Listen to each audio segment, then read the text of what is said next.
इधर उधर की बात किए बिना चलो सीधा मुद्दे पे आते हैं। आज की इस क्लास में हम 10th क्लास का एक बहुत ही पॉपुलर सा चैप्टर जो एक मैथ सब्जेक्ट का है, उसका नाम है रियल नंबर। ये बहुत बड़ा इंटर हो गया, कोई बात नहीं, उसको पढ़ने जा रहे हैं। चलो सबसे पहले मैं आपको बताऊंगा कितने टाइप्स ऑफ नंबर हैं, जिसमें रियल नंबर का क्या रोल है, और बहुत सारी चीजें होंगी समरी में। इस वीडियो को बीच में बिल्कुल मत छोड़ना, इसके अंदर बहुत सी ऐसी इंपॉर्टेंट बातें, इंपॉर्टेंट ट्रिक्स बताई जाएंगी जो आपके competitive exams and further more things में काम आएंगी। तो चलो शुरू करते हैं। तो सबसे पहले मैं आपको बताऊंगा जो रियल नंबर हैं वो कुछ टाइप ऑफ नंबर्स हैं। हुई ना हैरानी जान के? कोई हैरानी वाली बात नहीं थी। चलो पहले नंबर्स को थोड़ा डिफरेंशिएट करते हैं। सबसे पहले हमारा पता क्या आता है? सबसे पहले आता है नेचुरल नंबर। जो हमारे नेचुरल नंबर्स होते हैं, देखो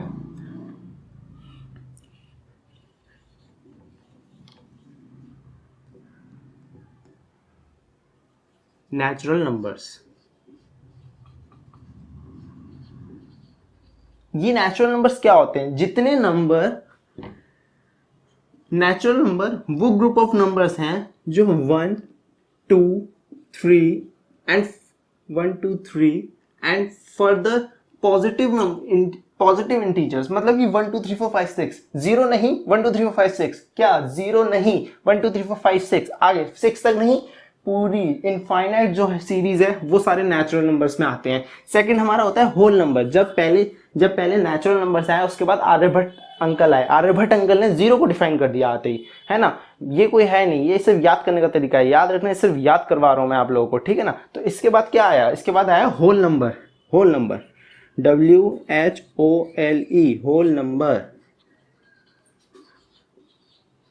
होल नंबर इसके अंदर क्या है? मैंने क्या बताया? जीरो आ गया। जीरो आ गया का मतलब क्या हो गया? जीरो से लेकर 1 2, अरे ये क्या हो गया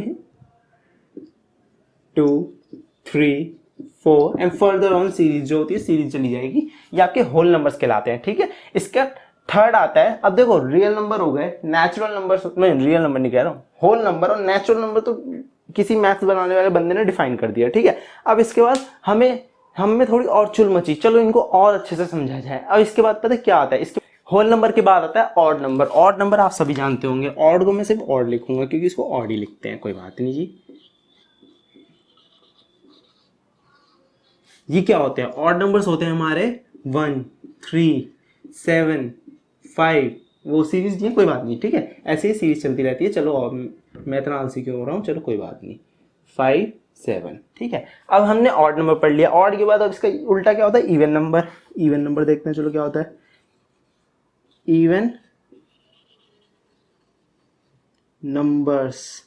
इवन नंबर्स क्या होते हैं? सिंपल सी बात है, जो ऑड नंबर है उस ग्रुप को छोड़ के जो बाकी रह गए वो इवन नंबर कहलाएंगे, ठीक है। 2 4 6 8 एंड फर्दर ऑन, जो एक एक करके गैप से चलते हैं, कोई बात नहीं, ये सब चलते हैं क्योंकि मैथ्स बनाने वाले इंसान ने ऐसे ही कहा था। चलो अब इसके बाद देखते हैं, हमने और थोड़ा सोचा। अब सोचा इंटीजर, एक नया टर्म आया इंटीजर। मतलब बहुत से एग्जाम्स में ऐसे चीजें यूज आती हैं, भाई इंटीजर है, ये होल नंबर है, पॉली नंबर है, मतलब दिमाग ना सटिया जाता है, क्या था यार, हमने क्या पढ़ा था। कोई बात नहीं, मैं हूं ना, मैं फिर से समझा देता हूं, क्योंकि रियल नंबर एक ऐसा चैप्टर है, जब तक आप इसको नहीं याद कर लोगे, जब तक इसको नहीं याद करोगे, तब तक आप उस चैप्टर को कर नहीं पाओगे। इसके अंदर जो प्रूविंग के क्वेश्चन है, जिसके अंदर हमें बहुत सारे तरीके की सिर्फ ऑड नंबर के साथ मल्टीपल होगा, इसे इवन नंबर का मल्टीपल होगा, ये सब जो क्वेश्चन फाइंड आउट करना होता है, आपकी फर्स्ट एक्सरसाइज का ही क्वेश्चन आता है, उसमें ये सब बहुत जरूरी होते हैं। तो चलो हम इसके आगे इंटीजर्स देखते हैं। जो हमारे इंटीजर्स होते हैं,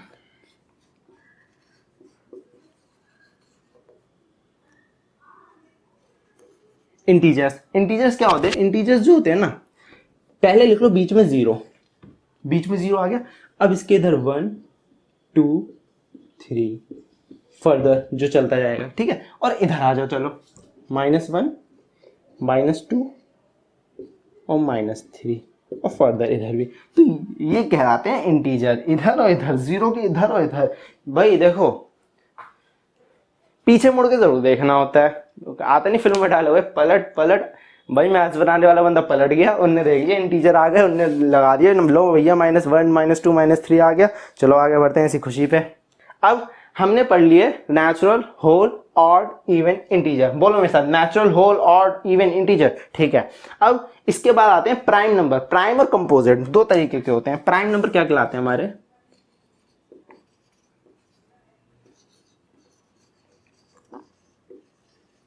जो प्राइम नंबर होते हैं ना, प्राइम नंबर की ये पहचान है कि वो या तो खुद से डिवाइड हो सकते हैं या 1 से डिवाइड हो जाएंगे, ठीक है। या मतलब एक तरीके से जो हम प्राइम फैक्टराइजेशन करते हैं ना, ऐसे करके अगर 5 का करना चाहोगे तो इसका आता है 5 और 1, तो ये क्या आ गया 5 इज इक्वल टू 5 इंटू 1 आता है, या तो खुद से डिवाइड हो जाए या 1 से हो जाए, तो ये होता है हमारे प्राइम नंबर। और जितने प्राइम नंबर है ना, इनके जो बच जाते हैं नंबर, जैसे हमारा प्राइम नंबर क्या हो गया, प्राइम नंबर सोचो क्या है हमारा, 2 एक प्राइम नंबर है, 3 एक प्राइम नंबर है, 5 एक प्राइम नंबर है, 7 एक प्राइम नंबर है, बीच में बच गया 4 बच गया, 6 बच गया।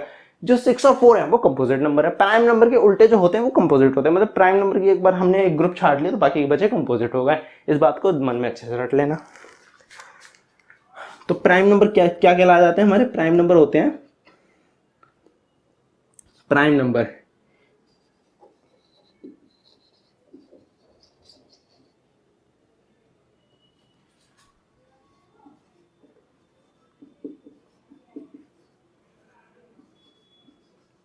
which can be divided by 1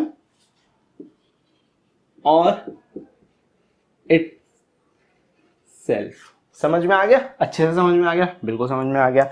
अब प्राइम नंबर पढ़ लिया, अब इसके बाद आता है कंपोजिट नंबर, जो मैंने आपको बहुत अच्छे से पहले बता दिया, मेरे ख्याल से अब बिल्कुल नहीं भूलोगे आप लोग। कंपोजिट नंबर, नंबर को इस तरीके से भी लिखते हैं, क्योंकि मैं हूँ आलसी, कोई बात नहीं जी, मेरी तरह आप लोग मत बनना, नंबर पूरा लिखना, वीडियो ज़्यादा लंबी नहीं हो जाए इसलिए लिख रहा हूँ। अब इतना बोल दिया, वीडियो तो लंबी हो ही जाएगी, चलो कोई बात नहीं। कंपोजिट नंबर क्या होते हैं, इसके उल्टे, जो कि समझ लो इसका उल्टा होता है, मतलब जो बच्चे को कंपोजिट नंबर हो गए, मतलब कंपोजिट नंबर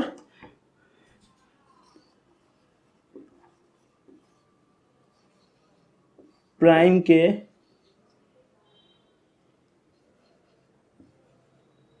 अरे उल्टे उल्टे, ठीक है। अब देखो, अब आ जाती है बात बहुत ही इंपॉर्टेंट जगह पे। अब कुछ और जब जैसे जैसे हम बड़े होते चले जाते हैं, वैसे वैसे हमें और चीज़ें सिखाई जाती हैं। अब उन और चीज़ों को, हमारा क्या काम है, उन और चीज़ों चौर कह रहा हूँ, और चीज़ों को हमें सीखना है। चलो इसके आगे सीखते हैं। आई होप आपने ये सब नोट डाउन कर लिया होगा, मैं ऊपर से मिटाने जा रहा हूँ, वीडियो को पॉज करो, जल्दी से नोट डाउन कर लो, ठीक है। अब इसके बाद हमारा नेक्स्ट आता है रेशनल नंबर। रेशनल नंबर भैया बड़ा भारी सा शब्द है, मुझे मत पढ़ाओ सर जी, कोई बात नहीं, अरे यार काम है हमारा पढ़ना, पढ़े होगे, चलो बैठो पढ़ो।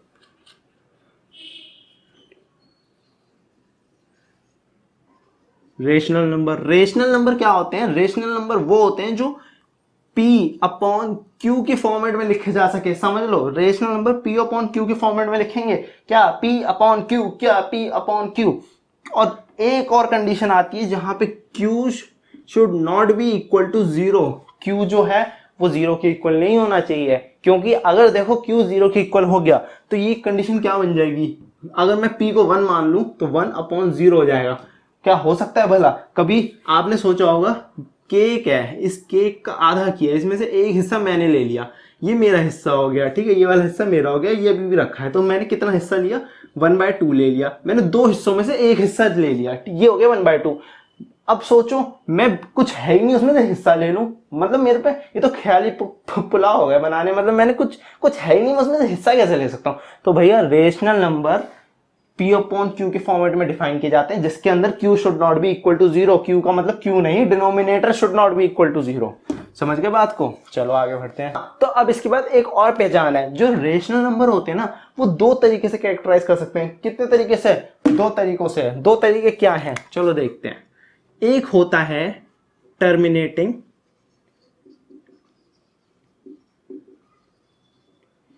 And non repeating. लिखते जाना कॉपी में, बहुत बहुत जरूरी नोट्स हैं ये, ठीक है। जो रेशनल नंबर होते हैं वो टर्मिनेटिंग होते हैं, नॉन रिपीटिंग होते हैं। टर्मिनेटिंग का मतलब होता है कि अब ये 4/2 एक रेशनल नंबर है, इसका मैं आंसर निकालूं तो 2 आ जाता है, 2 टर्मिनेट हो गया भैया, टर्मिनेट हो गया। इसके बाद डॉट लगाओ, 0 लगा दो, कुछ नहीं, टर्मिनेट हो चुका है, खत्म हो चुका है, मतलब सॉल्व हो चुका है। और नॉन रिपीटिंग होते हैं अगर वो नंबर, अच्छा इसके अगला पॉइंट बताता हूँ, फिर आप लोगों को ये और अच्छे समझ में आएगा, बिल्कुल आएगा जी। एक होते हैं नॉन टर्मिनेटिंग,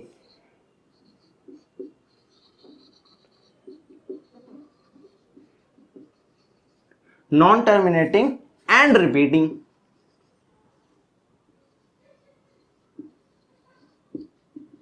अब आप लोग सोचोगे भैया ये क्या भला है भाई, मतलब टर्मिनेट हो गए रिपीट नहीं हो रहे, यहाँ टर्मिनेट नहीं होते रिपीट हो रहा है, बिल्कुल यही एक भला है। अब कुछ क्वेश्चन ऐसे आते हैं जिसके अंदर P अपॉन Q हमारा सॉल्व ही नहीं होके देता है, मतलब कि समझ लो यहाँ पे 4/3 नहीं, मैं ये नहीं लूंगा, मैं एग्जांपल लूंगा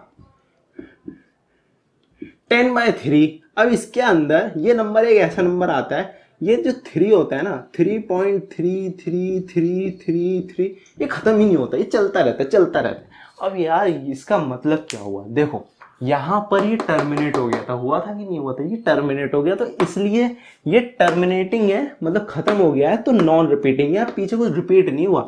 यहाँ पे नॉन टर्मिनेटिंग है, चलता जा रहा है चलता जा रहा है, लेकिन वो रिपीट होना चाहिए, नंबर अगर रिपीट हो रहा है तभी वो, देखो वो टर्मिनेट नहीं हो रहा, वो तो हमने देख लिया 3 चल रहा है, लेकिन अगर सोचो यहाँ पे नंबर हो 3 4 5 6 8 9 8 3 8 9 8 6 4 5, मतलब ऐसे करके कुछ ऐसी अलग अजीब सी सीरीज बन रही हो जो हमें समझ ना आ रही हो, मतलब कि वो सीरीज रिपीटिंग ना हो। या तो कोई नंबर आ जाए इस फॉर्मेट में 3.123 1 2 3 1 2 3, देखो 1 2 3 1 2 3 1 2 3 के पेयर्स रिपीट हो रहे हैं, तो हम इसको लिखते हैं 1 2 3 डैश। इस डैश का मतलब क्या होता है, या अपनी छोटी क्लासेस में पढ़ के आए होगे, जब हमारा नंबर रिपीटिंग होता है तो हम उसके ऊपर इतना लंबा ऐसे डॉट डॉट की बजाय टाइम बचाने के लिए, जिंदगी में अपना इतना महत्वपूर्ण टाइम बचाने के लिए उसके ऊपर डैश लगा देते हैं। ठीक है, बच गए आपके 10 सेकेंड, कोई बात नहीं।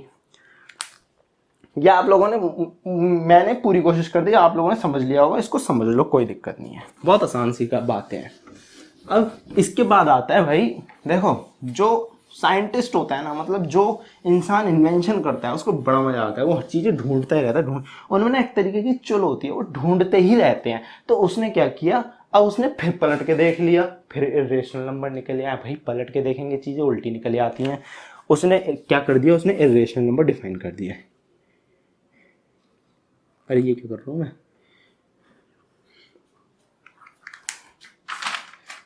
हाँ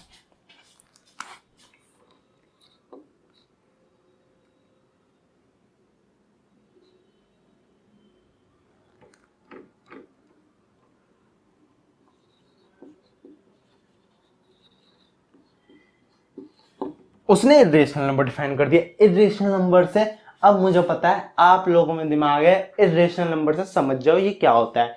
ये टर्मिनेटिंग है तो नॉन रिपीटिंग है, तो भैया अगर ये नॉन टर्मिनेटिंग है तो ये नॉन रिपीटिंग हो जाएगा कि नहीं हो जाएगा, मतलब टर्मिनेट भी ना हो, रिपीट भी ना हो, तो वो इर्रेशनल कहला देते हैं, उसको कह देते हैं। जो नंबर, जो मैंने आपको एग्जांपल बताया ना कि कुछ भी सीरीज बन रही है, मतलब कोई फंडा ही नहीं है सीरीज बनने का, 1 2 4 5 8 9 1 2 3 4 8 9 6 7, जो भी बन रही है, अगर इस तरीके की विदाउट रिपीटिशन कोई सीरीज बन रही है तो उसको इर्रेशनल नंबर कहते हैं। ठीक है, तो इर्रेशनल नंबर जो होते हैं वो नॉन टर्मिनेटिंग होते हैं, पहली बात।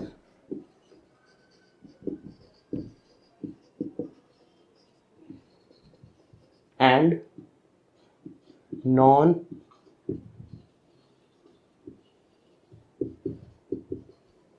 रिपीटिंग होते हैं। समझ गए बात को, बहुत अच्छी बात है।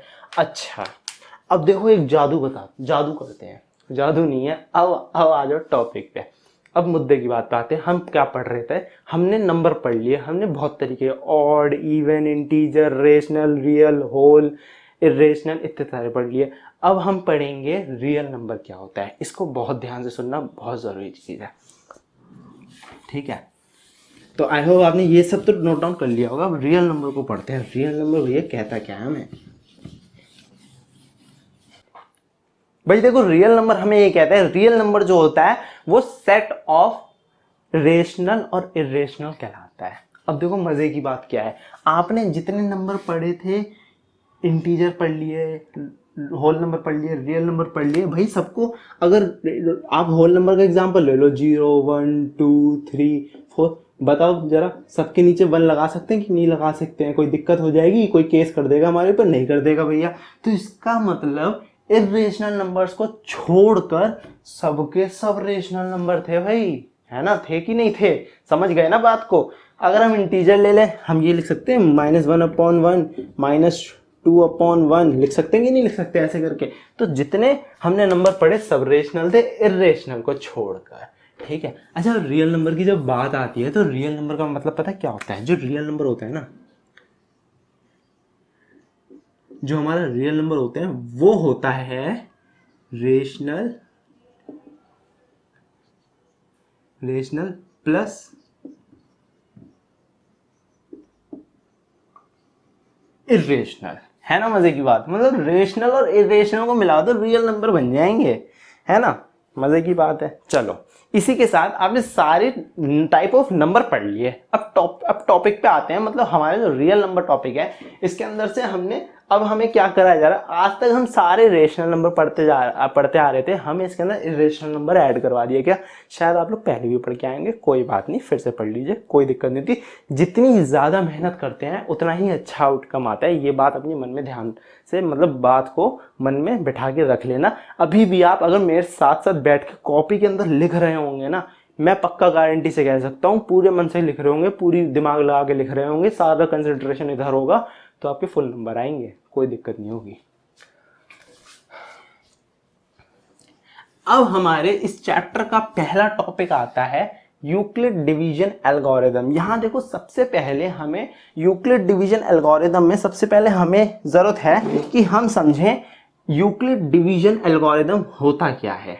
भाई टॉप, मैं तो इसी काम के लिए आया हूं, चलो बताते हैं।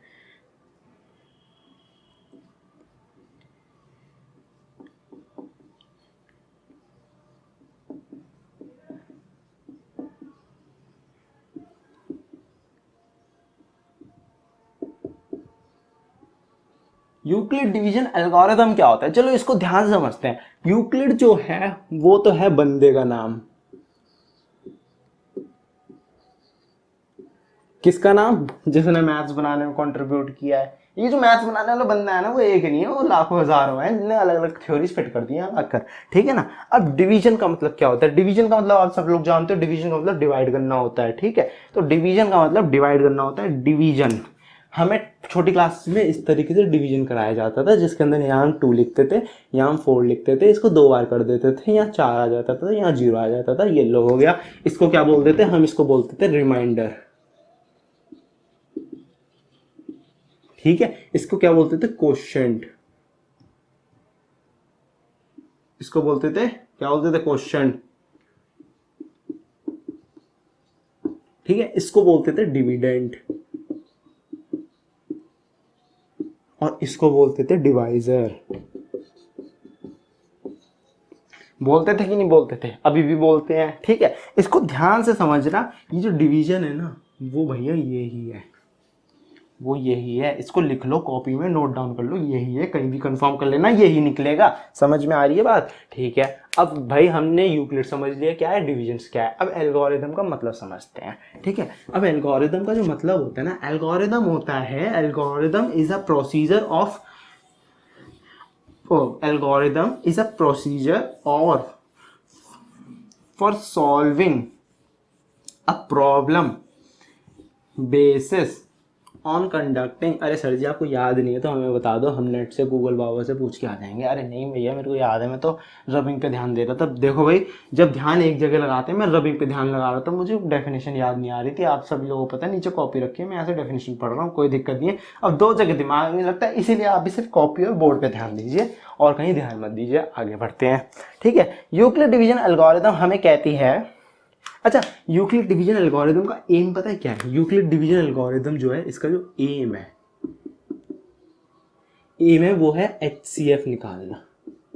एम इतना सा भैया, इसका HCF निकालना है, किसी भी नंबर का HCF निकालना है, हाईएस्ट कॉमन फैक्टर, ठीक है। अब N algorithm is a procedure और फॉर्मूले, मतलब एल्गोरिदम या तो कोई प्रोसीजर है या कोई फॉर्मूला है for solving a problem based on conducting a sequence of specified action, ठीक है। आप बात को समझ जाओ यहां से। मतलब जो हमारा एल्गोरिदम होता है ना, जो हमारा एल्गोरिदम होता है, ये है मैथ्स का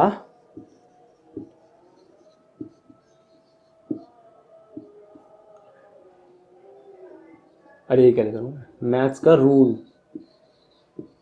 मैथ्स का रूल, एल्गोरिदम क्या है भैया? मैथ्स का रूल है। यूक्लिड डिवीजन एल्गोरिदम क्या है? यूक्लिड ने जो रूल बताया डिवीजन को करने के लिए, एम था HCF निकालना।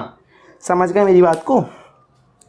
ठीक है, अब चलो और विस्तार में समझते हैं। अब इनके जो रूल्स हैं उसके हिसाब से किसी का HCF निकाल के देखते हैं। ठीक है, अब यहाँ पे हमारा पहली एक्सरसाइज में क्वेश्चन आ जाता है कि जी हमें HCF निकालना है। हमें क्या करना है, हमें 26, मैं एक्सरसाइज का क्वेश्चन नहीं ले रहा, मैं अलग से क्वेश्चन ले रहा हूँ। एक्सरसाइज में मत देखो, यहाँ बोर्ड पे देखो, मैंने कहा एक जगह ध्यान दो। 26 एंड 4 का HCF निकालने को आ गया एग्जाम में। समझो ये एग्जाम है आपकी बोर्ड की, मार्क्स डेट वो क्या बोलते हैं, क्वेश्चन पेपर है। अब आपको 26 और 4 का HCF निकालना है। HCF निकालने का पहला रूल समझ लीजिए।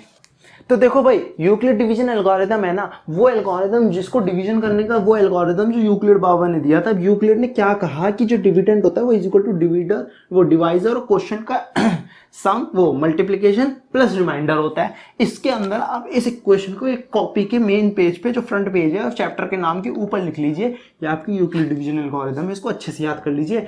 आर जो होता है वो आपका आर डोनेट करता है, रिमाइंडर क्या होता है, बी जो होता है वो डिवाइजर, क्यू से क्वेश्चन, ए से डिविडेंड, इसको याद कर लेना। अभी जो ए और बी है ना वो हमें क्वेश्चन में दे दिए जाते हैं। ठीक है, अब इस प्रोसेस, ये एक प्रोसेस होता है, उसको तब तक करना होता है जब आर 0 नहीं हो जाता। क्या प्रोसेस है, जब तक आर 0 नहीं हो जाता। प्रोसेस का एम है आर को 0 करना, तब उसका HCF निकल के आ जाएगा।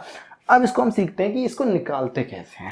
आओ, अब देखो, इसको लिख लिया। ठीक है, देखो जो आप करोगे वही मैं करूंगा, मैं भी लिख लूंगा इसको एक साइड में। ठीक है ना, मैं भी बच्चा हूं। चलो, एल्गोरिदम और रूल्स रेगुलेशन हमने सब पढ़ लिया। अब आ जाओ मैदान पे, करेंगे हम लोग एक्सरसाइज के कुछ एग्जाम्पल। मैं यहाँ पे आप लोगों को सिर्फ 2 एग्जाम्पल कराऊंगा, जिसमें 2 एग्जाम्पल मैं कराऊंगा, 2 एग्जाम्पल आप लोगों को करके कमेंट में देने होंगे। इसी के साथ हम इस लेक्चर को खत्म भी करेंगे। तो प्लीज ये लेक्चर छोड़ के मत जाना, ये बहुत इंपॉर्टेंट है, क्योंकि जब तक हम प्रैक्टिकली नॉलेज को नहीं लेंगे तब तक आप लोगों को और इस लेक्चर को पढ़ने का कोई फायदा नहीं होगा। पिछले जो 20-30 मिनट आप इस लेक्चर में रुके हो, यहाँ तक आए हो, तो जरूर 10 मिनट और रुक के जाना। तो चलिए आगे देखते हैं। हमें अब आ जाएगा कि यूक्लिड डिवीजन एल्गोरिथम जो है उसके अकॉर्डिंग आपको निकालना है HCF। क्या निकालना है, HCF 26 एंड 4 का। अब देखो यूक्लिड डिवीजन एल्गोरिथम हमें क्या कहता है। यूक्लिड डिवीजन एल्गोरिथम के हिसाब से इनमें से कोई एक A या B होना चाहिए, कोई A या B होना चाहिए। अब इसके अंदर A और B होगा क्या, जो बड़ा नंबर होता है वो A कहलाता है और जो छोटा नंबर होता है B कहलाता है। क्यों, क्योंकि B is greater than A। ठीक है, अब इसके अंदर हम क्या करेंगे, हम 26 यहां लिखेंगे, इक्वल टू लगाएंगे, 4 यहां लिखेंगे। 4 कितनी बार जाएगा, 4 कितनी बार जाएगा कि वो 26 के नियर आ जाए या पूरा 26 आ जाए। देखो भाई, हम जब नॉर्मल डिवीजन करते थे, जो हमारा डिवीजन एल्गोरिथम है वो हमें कहता था 4 है या 2 है या 2 बार जाएगा, 4 हो जाएगा या 0 बच जाएगा। ठीक है, ये हम 0 बच जाएगा। अब यहाँ पे हम इसी डिवीजन एल्गोरिथम को यूक्लिड अंकल की मदद से इसी को करते हुए HCF भी निकाल डालेंगे। यूक्लिड डिवीजन एल्गोरिथम का एम याद रखना, HCF निकालना है। आपसे पूछा जाएगा यूक्लिड डिवीजन के अकॉर्डिंग HCF निकाल के दिखाओ। आप लोगों को यही ट्रिक बता के, ट्रिक नहीं, यही फॉर्मूला और यही स्टेप्स लिख के आनी है। स्टेप 1 है ये। ठीक है, ये हो गई आपकी फर्स्ट स्टेप। तो कितनी बार जाएगा, बताओ बताओ तो 5 बार जाता है 20 हो जाता है, 6 बार जाता है 24 हो जाता है, तो 6 बार जाएगा। प्लस 2 क्यों, ये है हमारा रिमाइंडर। 26 कुछ करेंगे, 2 बचेगा, रिमाइंडर 24। तो 24 मतलब 24 आया ना, तो उसमें 2 बच गया, तभी तो 26 होगा, तभी तो LHS इक्वल टू RHS होगा। अब क्या करना है, यहाँ 0 नहीं आया है, इस प्रोसेस को अब क्या करना है, ये हाथ लो, ये हाथ लो, यहाँ रखो, ऐसे आ जाओ। आप उंगलियां लेना कॉपी में, ऐसे रखो, ऐसे आ जाओ। अब 4 इधर आ गया और 2 इधर आ गया। ये आपका क्या हो गया, ये आपका हो गया, ये आपका हो गया A, ये आपका B, बड़ा वाला A होता है, वो सॉरी B, ये आपका B और ये आपका A। ठीक है, बड़ा वाला A होता है। वो है, क्या कर रहा हूँ मैं, अरे बच्चों सॉरी सॉरी सॉरी सॉरी, यहाँ मैंने गड़बड़ हो गई, मैं यहाँ मिसलीड हो गया। यहाँ A होता है और यहाँ B होता है। ठीक है, तो इसी तरीके से ये भी आपका, मैं कह तो सही रहा था, मैंने वहाँ गलत लिख दिया था। A होता है, यहाँ B होता है। ठीक है, यहाँ B हो गया आप लोगों का, बिल्कुल हो गया। बड़ा प्यारा सा एग्जाम्पल था। हमने यहाँ लिखा ये कितनी बार जाएगा, इंटू 2 बार जाएगा, प्लस 0 हो जाएगा, बल्ले बल्ले हो गई, क्वेश्चन हमारा खत्म हो चुका है। हमारा HCF निकल के आ चुका है, ये वाला नंबर। ध्यान रखना, जो जिसमें हमारा R इज इक्वल टू 0 आएगा, उसका जो हमारा ये छोटा वाला नंबर होगा A जो होगा, इसका जो हमारा A होगा, हाँ, इसका जो हमारा ए होगा, बड़ा वाला नंबर, सॉरी बड़ा वाला नंबर, इसका जो ए होगा ना वो हमारा HCF होगा, HCF होगा। समझ गए ना मेरी बात को? बहुत बढ़िया, अच्छी बात है, कॉन्ग्रेचुलेशन, बल्ले बल्ले हो गई, वो क्वेश्चन खत्म हो चुका है हमारा। ठीक है, ये हमारा स्टेप 1 था, ये हमारा स्टेप 2 था। सोच लो, मान लो, कर लो कि यहाँ पे 0 नहीं आता, फिर आप 2 उंगली कॉपी पे रखते, इसको इधर ले आते, फिर इस स्टेप को कंटिन्यू करते, ऐसे करते करते आप अपना आंसर निकाल लेते। ठीक है, अब मैं आपको कराता हूं एक सवाल जिसको लोग बोलते हैं तोप नहीं, मतलब बच्चों को ना वो समझ नहीं आता जल्दी, मतलब समझ आ जाता है, कुछ को आता है कुछ को नहीं आता है। मैं क्यों, मैं यहाँ हूँ, मैं बिल्कुल समझा दूंगा। अब आ जाओ अब अपने नेक्स्ट एग्जाम्पल पे। हमारा जो नेक्स्ट एग्जाम्पल है ना वो है प्रूफ। भैया प्रूफ करो, मुझे प्रूफ चाहिए, दुनिया प्रूफ मांगती आ रही है आज तक हर किसी से। कहते हैं Euclid division lemma.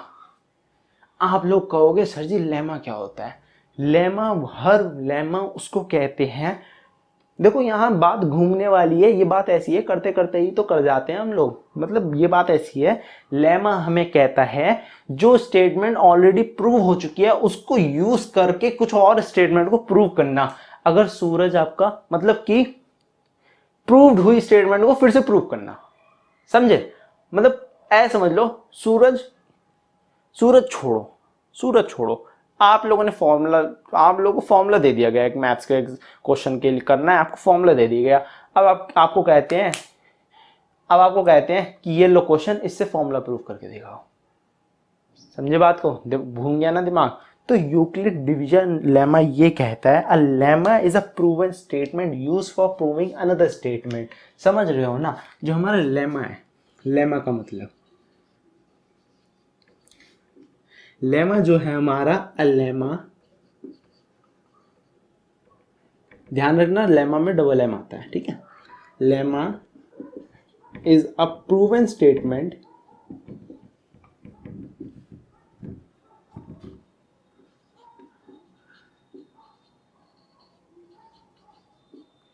Used for proving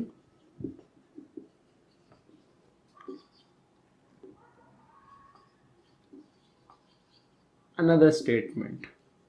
समझ रहे हो ना बात को? देखो क्वेश्चन करेंगे आप समझ जाओगे, मैं आपको इसी के ऊपर समझाऊंगा। ठीक है, इसको भी नोट्स कॉपी में डेफिनेशन वाले कॉलम में बिल्कुल लिख लीजिएगा। अब चलो पहले क्वेश्चन पे आते हैं। यूक्लिड डिवीजन लेमा को यूज करना है। अच्छा, जो लेमा है ना, ये भी यूक्लिड अंकल ने बताया था। ठीक है ना? तो लेमा जो है, यूक्लिड डिवीजन, लेमा बोलो या एल्गोरिथम बोलो, बात एक ही बैठती है। ठीक है, अब आपको कहते हैं कि lemma to show that square of any positive integer है। देखो क्वेश्चन मैं ऐसे लिखूंगा जो दिमाग में फिट हो जाना चाहिए। क्वेश्चन नंबर 1 मेरे हिसाब से क्वेश्चन 1 है, बुक का एनसीईआरटी के 1.1 का क्वेश्चन नंबर 3 करा रहा हूं। ठीक है, ऐसा इंटीजर जो पॉजिटिव हो, इंटीजर कैसा हो? पॉजिटिव हो। हमारा नेता कैसा हो? इंटीजर जैसा हो। नहीं भैया ऐसा ना हो जाए। ठीक है, इंटीजर पॉजिटिव होना चाहिए, और जो कि कुछ डिफाइंड फॉर्म्स हैं उन फॉर्म के उसमें लिखा होना चाहिए। मतलब कि एक तो पॉजिटिव इंटीजर हो, यहां लिखा है show that the square of any positive integer, positive है, इसका स्क्वायर शो करना है। ठीक है, इंटीजर है, पॉजिटिव है, स्क्वायर है, उसका स्क्वायर, तो शो दैट ये जो चीज है ना, ये जो खतरनाक सी चीज है ना, इसको हम इन फॉर्मेट में लिख सकते हैं 3m और 3m+1। समझे मेरी बात को? मतलब कि ये कहना चाहते हैं कि 3m+1 की फॉर्मेट तक हम इसको लिख सकते हैं। मतलब कोई भी ऐसा इंटीजर जो पॉजिटिव हो और स्क्वायर हो, वो सिर्फ इन 2 फॉर्मेट में लिखा जा सकता है। जहां पर m क्या है?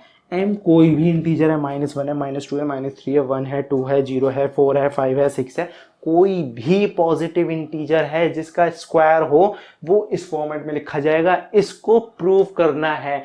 हमें स्टेटमेंट दे दी गई है, लेकिन हमें यूक्लिड डिवीजन एल्गोरिथम बताया गया, उसको यूज करके हमें इस स्टेटमेंट को प्रूव करना है। यही हमें लेमा कहता है। Lemma is a proven statement used for proving another statement. ये हमारी अनदर स्टेटमेंट है, ये हमारी प्रूवन स्टेटमेंट है। इन दोनों को हमें एक दूसरे से रिलेट करके प्रूव कर देना। भैया हो गया, बल्ले बल्ले हो गई हमारी। समझ गए ना बात को?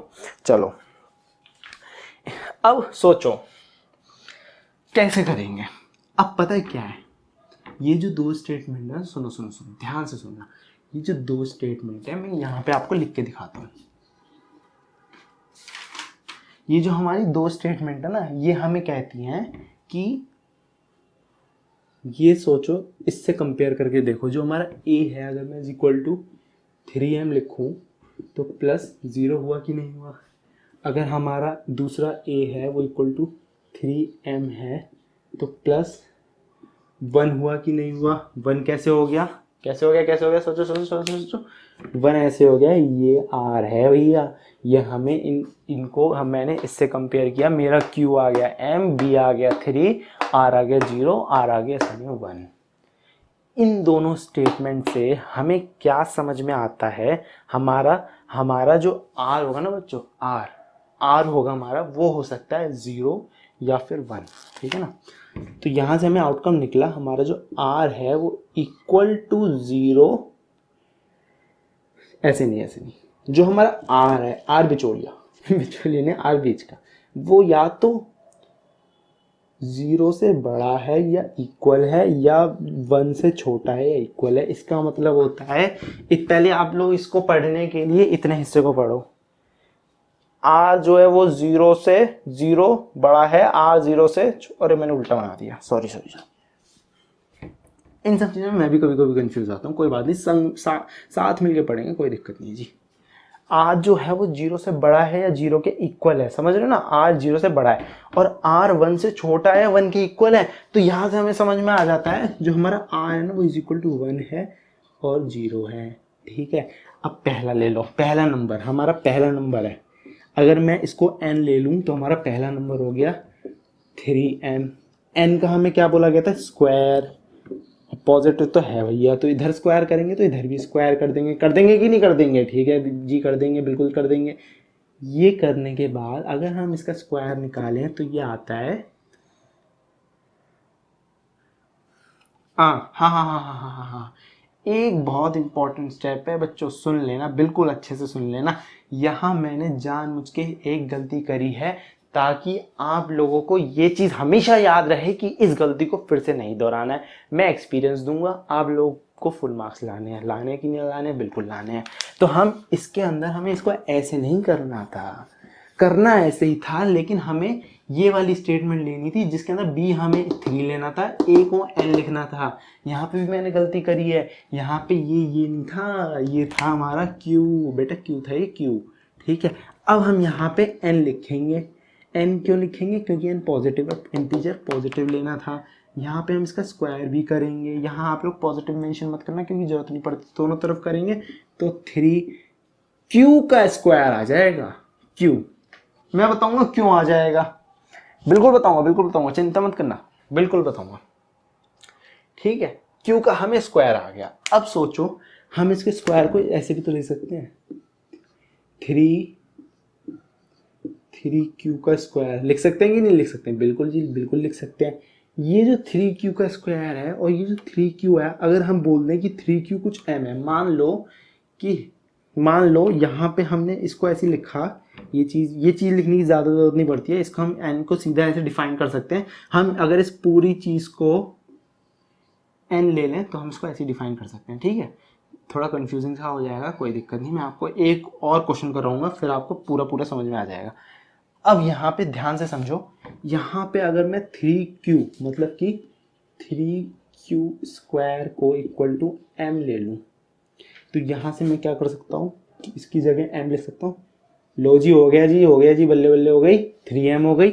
अब देखो हमने n को इक्वल टू 3m प्रूव कर दिया, जो हमसे पूछा गया था n को इक्वल टू 3m प्रूव करो या ये, और n क्या था, ऐसा पॉजिटिव इंटीजर जिसका स्क्वायर जो वो इन दी फॉर्म ऑफ 3m और 3m प्लस लिखा जा सके, ये था।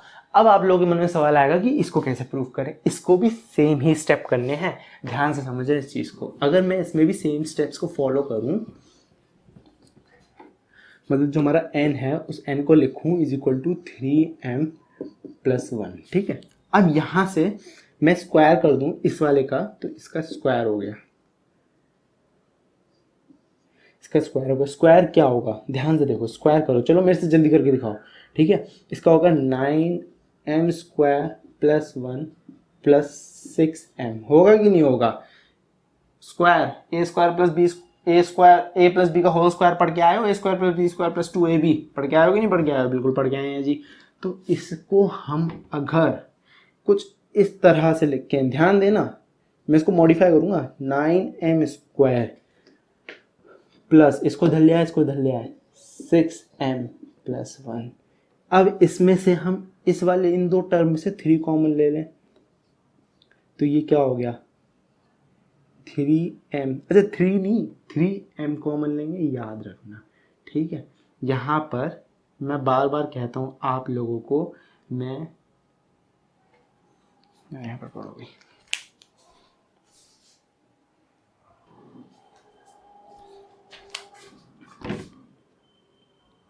हाँ तो अब हम यहाँ से 3 कॉमन ले रहे तो अंदर क्या बचा, सोचो सोचो सोचो, अंदर बचा 3m प्लस 2m बचा कि नहीं बचा, क्योंकि मैंने 3 कॉमन ले लिया, और प्लस 1।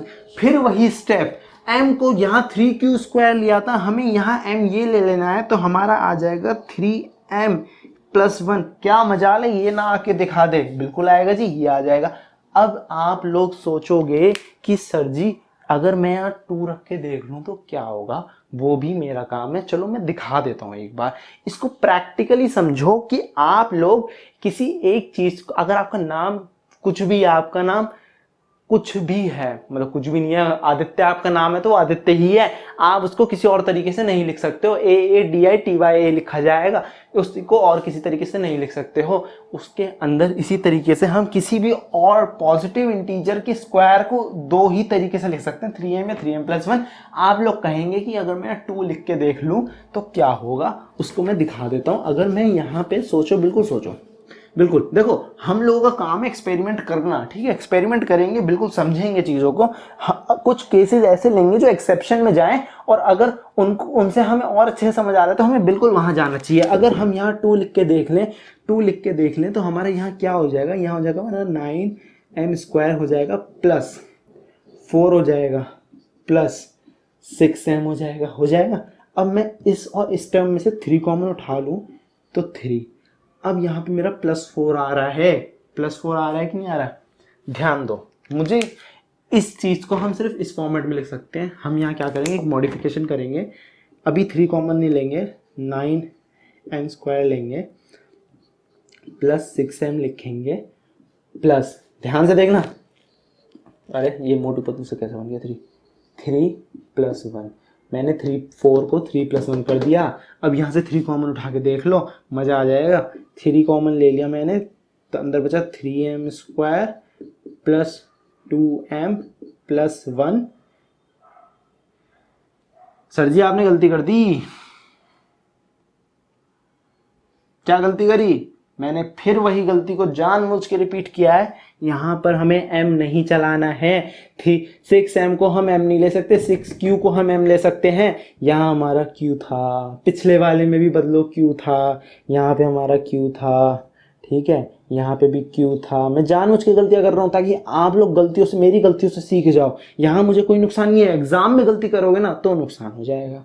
यहाँ पे भी q था, यहाँ पे भी q था, यहाँ पे भी q, यहाँ पे भी q था कि नहीं था, है कि नहीं है, चलो q रख लिया। यहाँ से हमने 1 ले लिया और प्लस 1 बच गया। सोच, ध्यान दो, ये चीज़ अगर इन तीनों में से मैं 6 मतलब मैं 3 को कॉमन ले लूँ तो मेरा मिल गया कि नहीं मिल गया मुझे आंसर। यहाँ 1 बच गया कि नहीं बच गया, यहाँ पे क्योंकि 3 प्लस 4 को मैंने 3 प्लस 1 लिखा था, यहाँ से कॉमन ले लूँ, इसको मैं m लिख दूँ तो यहाँ से 3m प्लस 1 आ गया। भैया ये तो मैजिक हो गया, ये तो पलट के वही स्टेटमेंट आ गई जो हमारी 1 रख के आ रही थी। हाँ जी हाँ, आपकी स्टेटमेंट बदलेगी नहीं, आपका नाम वही है तो वही है। अगर किसी पॉजिटिव इंटीजर के स्क्वायर को हम 3m और 3m प्लस 1 की ही फॉर्मेट में लिख सकते हैं तो सिर्फ उसी फॉर्मेट में लिख सकते हैं, आप दूसरे फॉर्मेट में नहीं लिख सकते। ट्राई कर लो, मुझे कमेंट कर देना। इसी के साथ हम अगले क्वेश्चन की तरफ बढ़ते हैं। वो क्वेश्चन मैं नहीं करूंगा, आप लोग करेंगे। उसके अंदर क्वेश्चन हमें वो वाला ये कहता है, use Euclid division lemma to show that cube of any positive integer in the form of 9m plus 1 9m plus 8। ये बहुत इंपॉर्टेंट है। अगला लेक्चर शुरू करने से पहले मैं इस पक्का चेक करूंगा, मैं इसको करके दिखाऊंगा आप लोगों को। तब तक आप कीजिए, मुझे कमेंट कीजिए वहाँ पे। अगर आपको समझ नहीं आया तो मुझे बिल्कुल कमेंट कीजिए, मैं वहाँ पे आपको सॉल्यूशन या आपकी हेल्प ज़रूर करूँगा, पक्का करूँगा, ठीक है।